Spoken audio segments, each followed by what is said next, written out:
Hey everyone, this is Peter Lin from Yardbird Entertainment. Today we're going to do something really fun, and that's taxes. I actually have here Chris DeVito. Well, first of all, Peter, you destroyed my whole thing because I was going to start out by saying that taxes are fun, and you already said that. So whatever, because people don't always look at it. A lot of times, especially musicians I know, they don't think of taxes as fun. But on the other hand, if you're getting a refund, that's always fun, right? That is always good. And if you get a letter from the IRS saying you're going to be audited and you're prepared, then it's fun. If you're not prepared, not fun. The idea is to, if nothing else today, give you enough knowledge so that you be prepared. The other thing is, before we start, I just want to make sure everybody's healthy and stays safe, because these are trying times. My heart goes out to everybody, and I just hope everybody stays well. And probably not a bad time to do your taxes. This is a good time to think about it. As most of you know, in the US, the tax filing date has been moved from April 15th to July 15th, which means my clients will automatically know not to bug me until July 14th. Tax returns due are for the 2019 year, so there's no reason you can't start it now. And if you get a refund, there's a great reason to do it now. This video is just for jazz musicians. I kind of biased against other musicians, but I guess you could say all musicians in the US only, right? Yes. So like, I have lots of, musician friends outside the US, and I might be happy to try to help, but probably couldn't be too much help. So a lot of what I'll say is based on New Jersey, and every state is totally different. I just want to put that out there before we start. So maybe you could just give a little background about yourself. Been playing piano much longer than I've been doing taxes. I have an MBA in taxation, a degree in accounting. I'm not a CPA. And I've been doing musician taxes and doing taxes in general for nearly 40 years. My background is mostly on corporate international taxes, which is a little different than what applies to most here, but it's enough in the tax world that I'm able to help a lot of musicians. I've been helping my friends for many years. First question actually I think people are definitely interested right now, especially since the tax filings have been delayed and all that kind of stuff. What does that mean for musicians right now? Before I even get to that, maybe a little more, just for someone who's new to taxes, there's in general two types of taxes. There's transaction taxes, purchases and sales, and property taxes on home ownership or whatever. The second type are indirect taxes or income taxes, right? So a lot of times people confuse the two. In general, if you're in New Jersey and most states, direct taxes are sales and use tax or property taxes. Income taxes are always due to the federal government, because the federal government doesn't have any direct taxes yet. They always talk about VATs and all that, but they don't. And then the states also have income tax. Most of the states, you hear a lot of people on the news saying, oh, they're moving from New York and New Jersey to Florida, because Florida does not have a state income tax, right? But they still have sales and use tax and property taxes, right? Which might be higher than New Jersey and New York. Whenever you're thinking of taxes, you got to think, well, am I thinking of income taxes or sales and use or whatever? Now, for your question, I think you were geared on thinking of income tax, right? So what we have, the filing date is for federal income tax returns, normally due April 15th. You always had an extension to September 15th, whatever, if you felt like it, with some paperwork. But what this basically saying is now April 15th becomes July 15th, and there's no interest and penalties. If you owe money, you can wait. As I said earlier, the reason taxes could be fun is if you're entitled to a refund, if you're like me, I want it yesterday, man. I don't want to wait until July.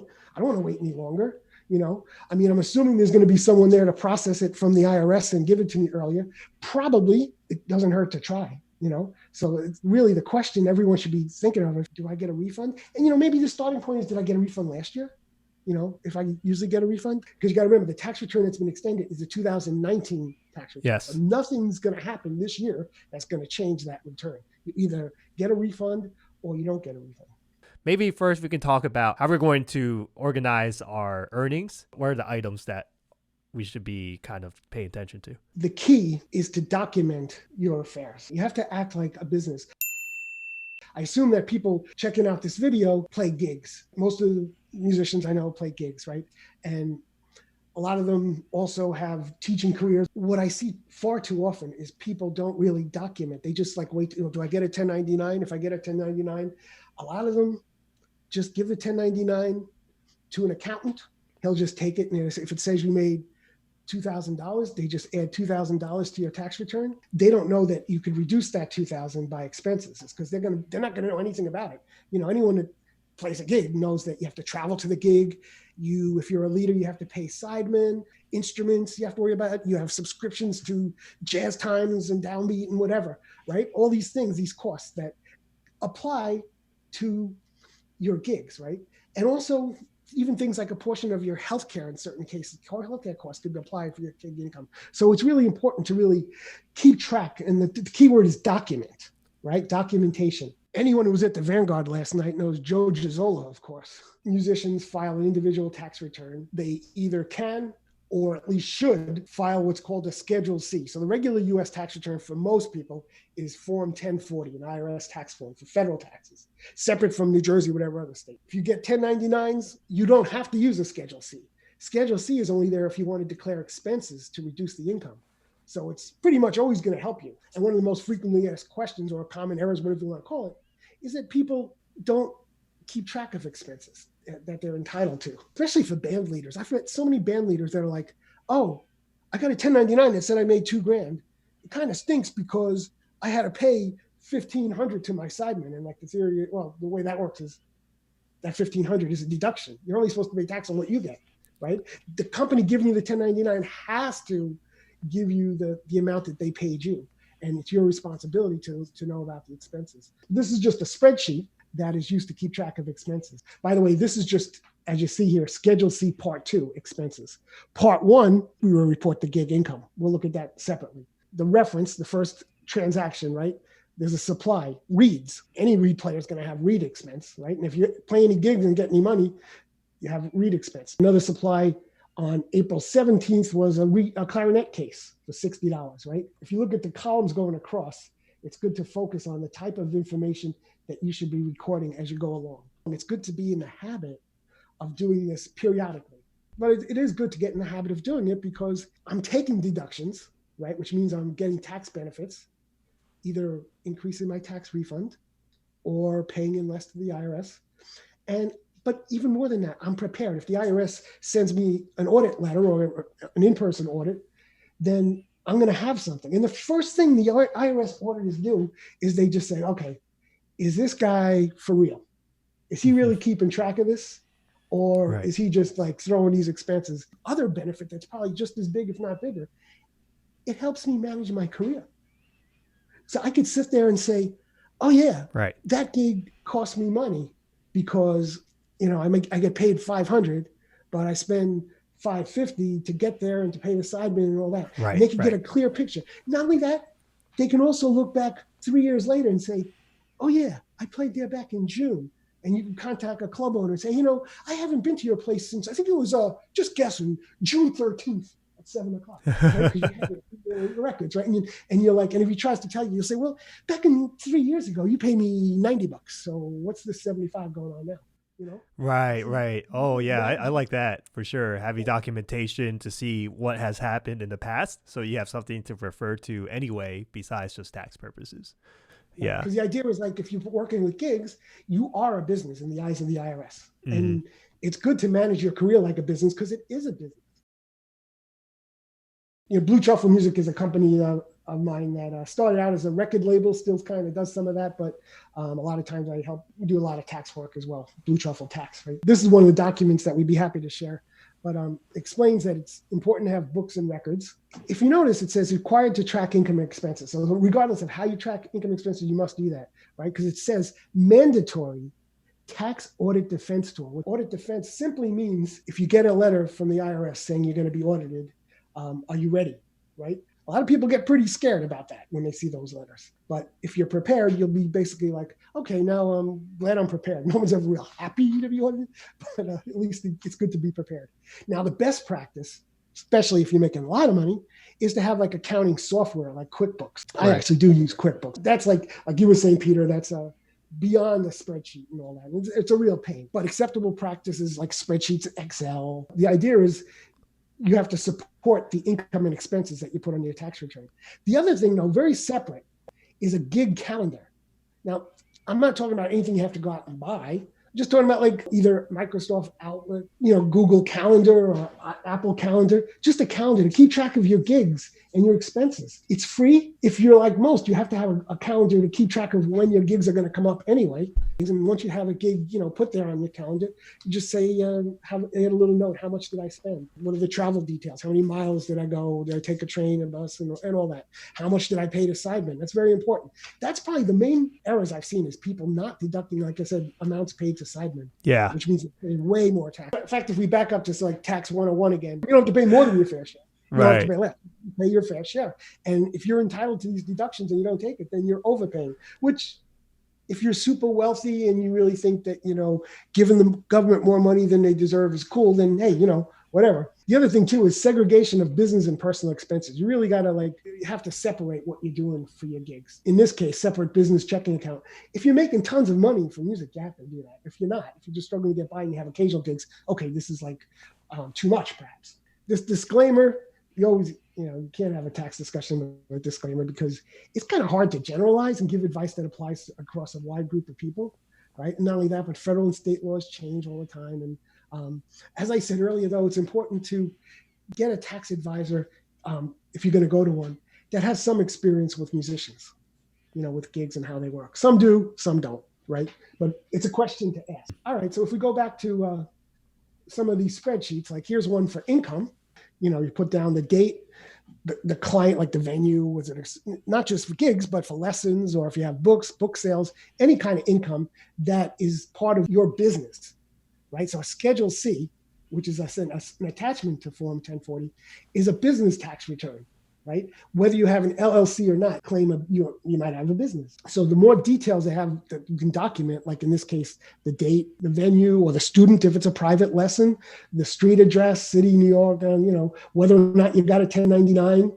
Sometimes you do, sometimes you don't. One of the most controversial things that any tax guy can say is that you're supposed to report income even if you don't have a 1099. If you're an organization that pays and you pay someone more than $600, you must give them a 1099.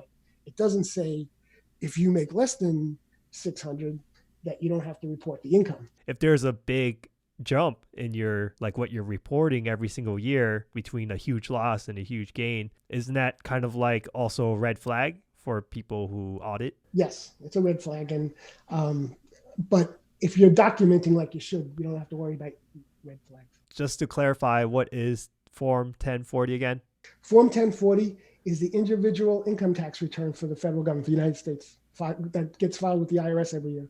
Okay, understood. I do know that there's a list of items that are eligible for deductions. Maybe you could just go into just what that list looks like. All right. Well, here, I started going through before, we have, if you're a sax player, you have reeds, clarinet case, finale upgrade, right? If you're using finale or Sibelius, sheet music that you need for gigs. If you have 1099s, like we already talked about, there's travel expenses, there's rates per mile, like the IRS gives you, which is currently for 2019, it's 58 cents a mile. Certain cases, if you have a rehearsal, you can get deduction for traveling to and from the rehearsal. What are some suggestions for keeping track of your miles? I know I used to use Mile IQ, but nowadays I kind of have a total percentage of the total miles that I've driven to gigs. I just use Google Calendar or Outlook Calendar, and I just put down, I went to this gig. It's so easy with Google Maps to be able to say, oh, how far is this place? Oh, I see.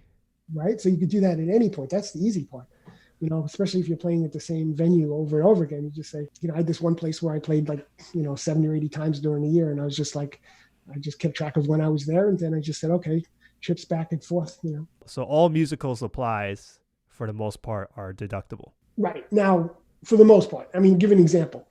I play the piano. So if I spend money on reeds, that's not deductible. Okay, it has to be related to your business, basically. Right. With meals, if in the example here, you're spending money to take a prospective client to lunch or dinner, a kind of a rare occasion, but sometimes you have to do that if you want to get a gig and there's someone who hires for that place. Usually it's only deduction for 50% of that. Just so people know, you could also deduct off of your listening any of the subscription services that you pay for, like Spotify, iTunes, because that actually counts as education, right?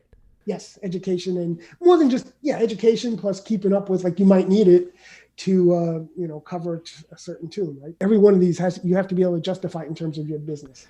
Okay. Why are you doing it? I see. If you're just doing it because you like to listen to Spotify, then maybe it's not a valid deduction. But the chances are these things are kind of small, so they're not going to attract a lot of attention. One of the overlooked things is like people have websites that they pay for their, to get gigs, and all that is deductible. Telephone costs that they use, part of their monthly bill, their internet bill, advertising expenses, a lot of things. Their own private lessons, but the ones that are overlooked though, some of these others, if we go through like number 16, tax preparation fees. Now, a lot of musicians will buy either TurboTax or TaxCut or one of those software programs to do their own taxes. Well, if they're using it to do Schedule C, then a portion of that expense is deductible. Now, if they're not using Schedule C, none of it's deductible, which brings me to a little bit of a tangent. If anyone's going to look to buy a tax software program, especially after listening to this, they might just say, well, how do I do Schedule C? I don't see it in my software program, because you really have to make sure that the version of the software program you're buying has the functionality for Schedule C. So those expenses, to the extent you could say they're related to your profession, are tax deductible. As long as you have a basis for kind of like an argument and documentation, you're pretty much good to go, right? Yes. Okay. Exactly. In fact, it's almost like a binary test. With the experience I have with the audits, first thing that the auditor thinks of is, has he documented, yes or no? Right? If you haven't done any documentation, right off the bat, a red flag is up saying, wow, who knows? Then all of a sudden he's thinking income reconstruction, like I said, by Al Capone. And if you think about it, we all know that what are jazz musicians known for? Well, they'll spend more money on their trombone than on their car, right? So if you think of income reconstruction, it's easy for a tax agent to say, wait a minute, but you have a $3,000 trombone, so you must be making more than 20 grand a year, It's easy for him to say that. It might not, it might be legit, but I'm just saying that's how they look at it. So I heard that if you report a loss on your business, you can only do that for a certain amount of years before they go we have to shut down your business, or they won't accept that your business is legitimate. Is that true? Now you're getting to a more complicated area. That's called the hobby loss. Hobby loss. What they're saying is, well, you're not really serious about being in business. It's just a hobby, and we don't give you deductions unless it's a business. So if you could document, why you have more losses, it should be okay. And there's lots of court cases on that going both ways, right? And that's why it's important to really manage your career and your finances so you can, be honest and say, well, is it a hobby or am I doing this as a profession? It's hard to say that in a video like this because some cases it is a hobby and other one isn't. But that is the thought. If you have expenses of net losses on Schedule C for more than 3 years in a row, a red flag supposedly goes up. A lot of times the IRS agents are very smart. They would know. They'd be able to see if something's legit or not just by quality of your documentation, perhaps, right? I mean, I used the example earlier of if you use something like QuickBooks accounting software to keep track of expenses. Well, usually if you have a hobby, you're not going to go through the hassle of keeping accurate books and records like that. The answer is, unfortunately, it depends. It's something to be very aware of, right? And not only that, but if it really is a loss every year and you don't have a reason to do it, then maybe you shouldn't be doing it. I don't know. You know what I mean? Right. Because maybe it isn't a profession. Maybe it is a hobby. And that's why it's good to spend, either if you're doing the taxes yourself, it's good to really focus and really understand the laws, right? Right. Or if you're hiring someone, it's good to know to go to someone who really knows about musician taxes. Understood. Are there other things that we should be aware of? Any other forms or schedules that we need to think about? First of all, there's filing thresholds. So if you make under a certain amount of money per year, you technically don't have to even file a tax return. But I mean, it's always good to check those thresholds. For New Jersey, for example, they won't even give you a deduction if your Schedule C is a net loss. You can't even deduct it from New Jersey. New Jersey has a gross income tax. So you pay New Jersey tax if it's a net gain for the year, but you don't get a deduction if it's a net loss. You can carry forward that loss to future years, but you can't get any benefit in the current year, unfortunately. That's how New Jersey law works. The other thing, too, is you have to pay to electronically file your tax returns, which is an interesting thing that not everybody's aware of. So it's unfortunate how that works. It's like $40 or whatever. Is there advantages of having a particular tax program versus just doing it yourself through the IRS website? I always use tax software. It's more organized, gives you a better trail. If you have a really simple return, then that's fine. The IRS PDF filler is fine, right? But if you have anything more complicated with lots of income expense, I feel it's always good to use one of the tax software programs like TurboTax or Tax Cut or whatever it is. It's hard to generalize. I mean, if you're someone making $400,000 a year from gigs, I'm jealous, but besides that, Me too. You should get an accountant. You know what I mean? Like, Yeah. if you're making $7,000 a year, okay, maybe the IRS PDF filer, is fine. That's all you need. I think the question that everyone was wondering about is, they were talking about how during this coronavirus epidemic, how a lot of musicians are losing work. How does that affect our taxes? Can we actually take any of that off, any of the losses that we had? Well, you don't actually take it off, right? Because in the Schedule C, you start with your income. So unfortunately, there's not much income. On the other hand, if you have certain expenses that aren't, like, obviously you're not going to have travel expenses to the gig because the gig is canceled, but you might have the expenses of Spotify or sheet music or things like that are beyond your control that you can still deduct. And it's going to cause a big loss. But the explanation for the loss, if you can document it, is that we had a coronavirus and the gigs were canceled. One of the popular misconceptions about taxes, a lot of people feel that, especially wealthy people, get these tax deductions and they just spend money in order to get a tax deduction. Well, other than very unusual circumstances that apply to very few, you never spend money to get a tax deduction. Tax deduction in today's world is going to give you 30% benefit, but you still have to 70%, right? So in these days of coronavirus, it's unfortunately the thing to do is reduce any expenses that you're not going to need, unfortunately. Don't spend more, basically. Right, spend less. I mean, certain things you can't cut out because, hopefully this whole thing will be over and gigs will come back. All right, so we want to thank Chris DeVito for sitting here with us and talking a little bit about musicians' taxes and how we can prepare for all of that. Thank you so much for doing this today. Really appreciate it. Well, thank you so much, Peter. I really appreciate what you and Abel are doing, bringing this Jazz Biz. I couldn't believe it when I first saw it. I was like, wow, finally someone addressing jazz business. That's awesome. I really appreciate what you do. I know it must be a lot of work on your part for sure. And, anything I can do to help it, let me know, because it's an amazing thing.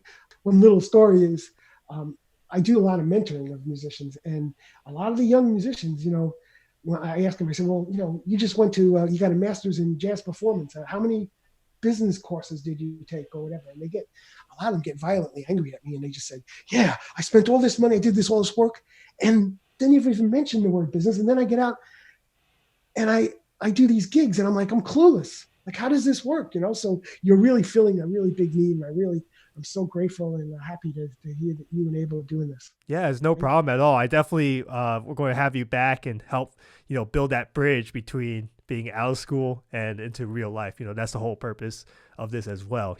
Hopefully help those musicians, but also, musicians who might have just let it go for a long time and wanted to get into it now. This is also for them. Good resource, I've seen a lot of them. A lot of them they build up this phobia about tax. Yeah, the phobia. It's real for sure. I'm still scared, So yeah, we'll put Chris's information down in the show notes. I'm sure he'll be more than happy to share the information as well, of any, answer any questions that you guys might have about any of this. Thanks again, and good luck to everybody. I hope gigs come back stronger than ever. Because you know what? I know, as bad as everything looks right now, another way of looking at it, the silver lining in this cloud, is that music and good music is going to be so much more needed to heal everybody now than ever before in our lifetimes. Yes. Right? So it's creating a huge opportunity, and I'm expecting plentiful gigs that we're going to see a surge in gigs. People are probably going to want to go to listen to jazz before they're going to want to go to a sporting event. It's going to be, you never know what's going to happen. Yeah. I think people will be more open to it, at least, Yeah, no